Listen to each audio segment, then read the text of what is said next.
Having hopes, dreams,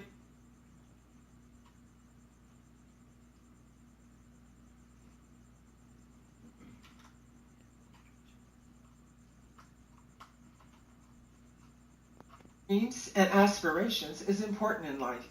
It is a rare person who can accomplish all they aspire to do alone without some type of motivation, encouragement, and accountability. For entrepreneurs and business owners, there are personable events like Design Your Destiny, a venue that encourages and inspires attendees to stand out effectively to make a difference and to live out their calling while giving them the tools to do that. Founded by author, speaker, and coach Lisa Marie Platsky, Design Your Destiny events have been described by attendees as being energetic, interactive, inspiring, motivational, a place where they receive new insights and the opportunity to network and make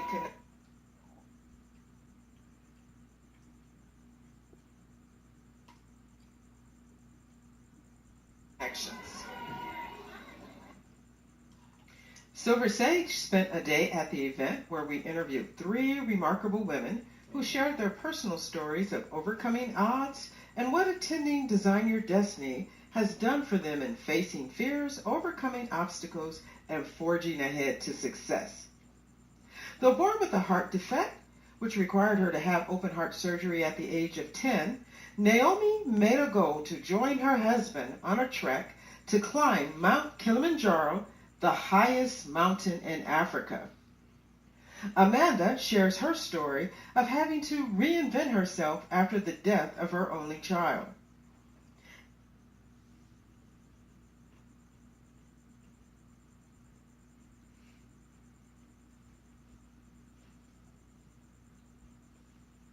As Celeste shares about overcoming life's setbacks and the importance of realizing self-value even in the midst of trials and tribulation.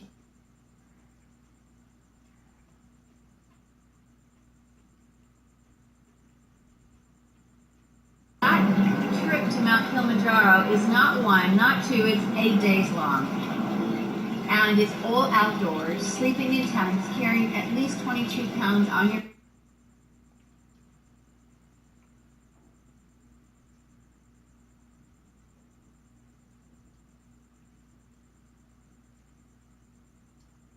back every day from an elevation of 6,000 up to 19,341.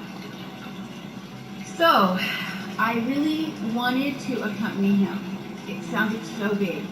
And in the process of getting my mindset around that, I checked with my heart doctor, I checked with my anti-aging doctor, I made sure that all the foundation I built as a healthy person was in place, and then we set out on a journey.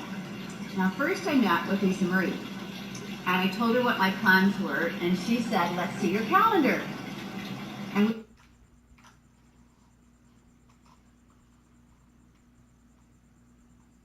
we planned it. Every 3 weeks we placed a mountain. We climbed 7 mountains in California before we flew to Africa. When we had that on the calendar, I said, well, in August I'm going to Europe to train. I need to be in San Francisco, and then I'll go to Africa. She said, what are you thinking? And she helped me clear my mind, which actually cut my life in half. And I spent 20 hours a week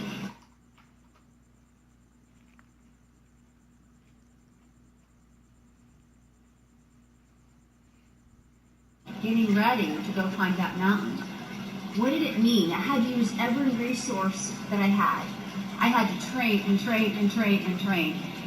Thousands of things happened to me in that time period, from having my entire heel broken up by my boots, to having a brand new backpack 10 days before we left because I'd worn out the one I'd been wearing, to getting to that 6th mountain.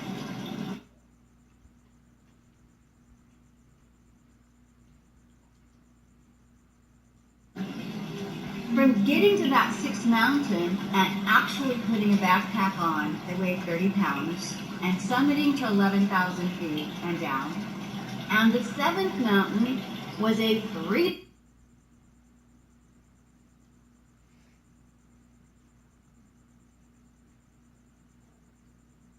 Day backpack with 40 pounds up to 14,000 feet, the highest I've ever been.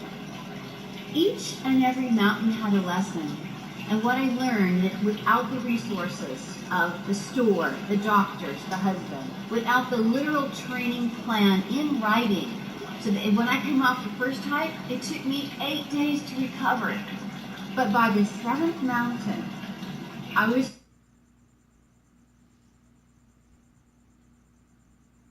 recovering at the end of 11 hours, maybe 8 miles hiking. I recovered in 1 hour. At the end of the 7th mountain, I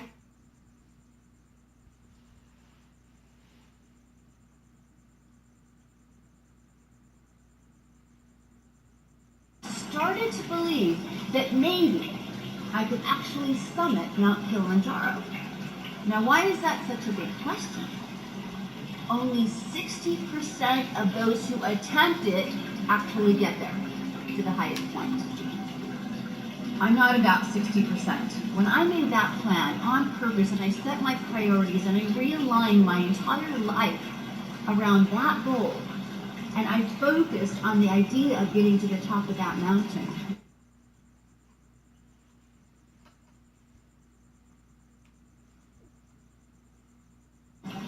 when I did that, I then had the freedom to choose. Will I do it or not do it? So it came to the 6th day. We're going to summit on the 7th day. The clouds were clear. I went outside at midnight to go to the bathroom.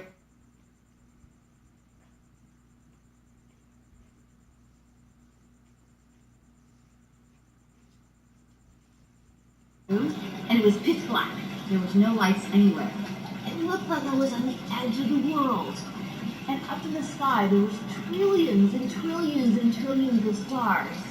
And as my eyes focused straight ahead, as big as the side of a wall, was the Big Dipper. Now, I, as a congenital heart patient, didn't really want to talk about it for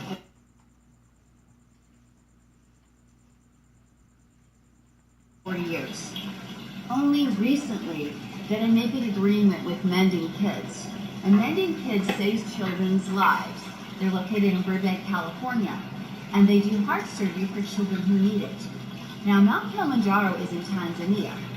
There are 500 children on the waiting list waiting for heart surgery who, if they get to 10, maybe 13 years old, and they don't have it, they won't be on our earth anymore.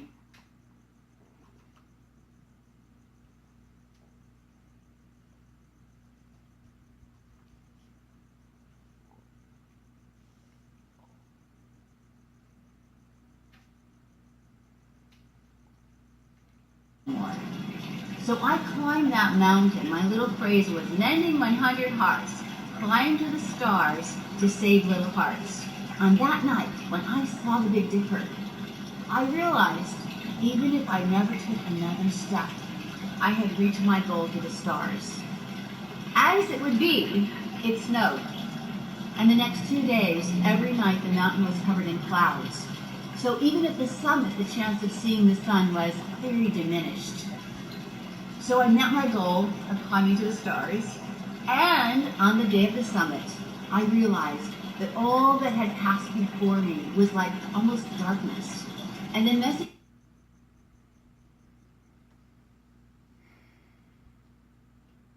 I felt I got, based on the plan, based on setting my priorities, that he said, I'm going to tell you a message. The message I got was, leave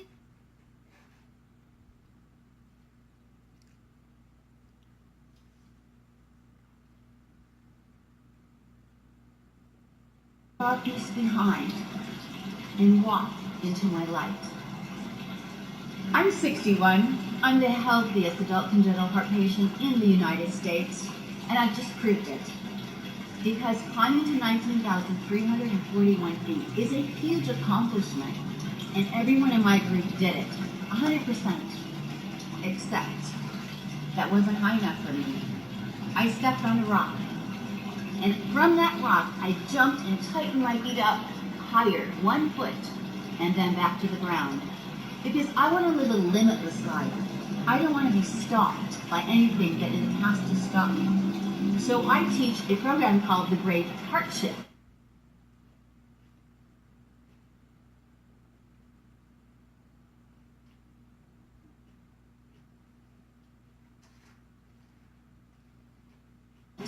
And if I did a shift this much, it would be good.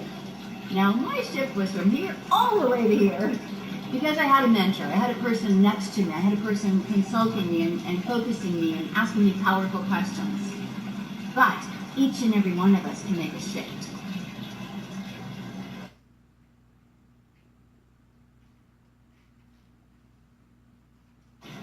The way I accomplished the goal of climbing to Mount Kilimanjaro was having a plan in place, having a person that helped guide me and ask me powerful questions, and making sure my priorities were lined up. Those are basic principles.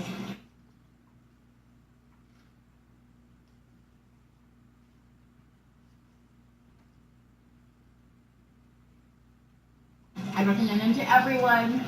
So I encourage each and every one of you to think of some way that you can pay it forward. You see, when someone paid for my surgery, I didn't understand at 10 years old what life and death was, but today I do. And so by me paying it forward, by helping to raise money for children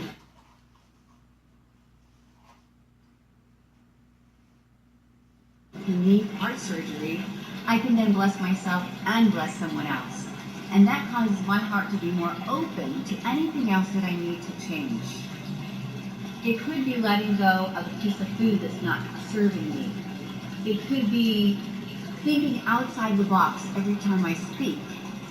It could be listening carefully and continuously to my grandchildren so I can capture their heart.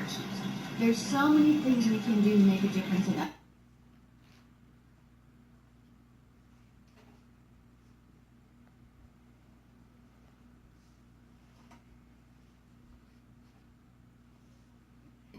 People's lives. So I call it a shift. I call it a heart shift, and I say you have to be brave to do it.